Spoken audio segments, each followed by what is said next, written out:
नमस्कार दोस्तों, went media में आप सबको स्वागत है। आप सबको बताते हुए बड़ी खुशी हो रही है कि भोजपुरी इन दिनों बहुत आगे चल रहा है। भोजपुरी का 8-8 गाना एक साथ ट्रेंड कर रहा है, जिसमें फर्स्ट नंबर पर है पवन सिंह, जिनका दो दो गाना ट्रेंड कर रहा है। एक तो बारिश बन जाना फुल सॉन्ग और टीजर। उसके बाद बता दें कि खेसारी लाल यादव, ये भी किसी से कम नहीं है।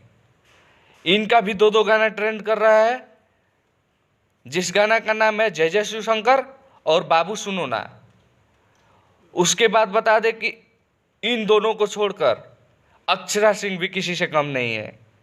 इनका भी गाना ट्रेंड कर रहा है, हालांकि इनका गाना म्यूजिक सेक्शन में है।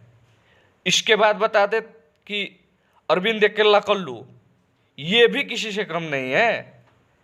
इनका भी गाना ट्रेंड कर रहा है, जिस गाना का नाम है नागिन जी।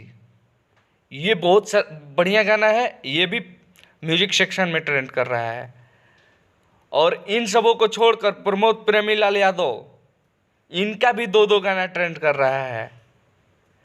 इनका एक गाना है रे पगली अब ते उड़े लगली, और गाना है एक, वो भी ट्रेंड कर रहा है। तो आपको हम यही कहना चाहेंगे कि आप लोग ऐसे ही भोजपुरी को आगे बढ़ाते रहिए और अच्छा गाना को प्रमोट कीजिए। खराब गाना है तो इसको इग्नोर कर दीजिए, वरना खराब गाना को प्रमोट कर देते हैं हम लोग और अच्छा गाना को प्रमोट नहीं कर पाते हैं। तो यही आप लोग से कहना चाहेंगे कि आप लोग अच्छा गाना को प्रमोट कीजिए। जो अच्छा गाता है उसका सुनिए, और जो अच्छा नहीं गाता है उसको इग्नोर करिए। गाली गलौज कहीं नहीं। अगर वीडियो हमारा अच्छा लगा हो तो चैनल को सब्सक्राइब कीजिए, वीडियो को लाइक कीजिए, वीडियो शेयर करिए और कमेंट में बताइए वीडियो कैसा है। ऐसे ही वीडियो देखने के लिए आप लोग इस चैनल पर बने रहिए। नमस्कार, सलाम, जय भोजपुरी, जय हिंद।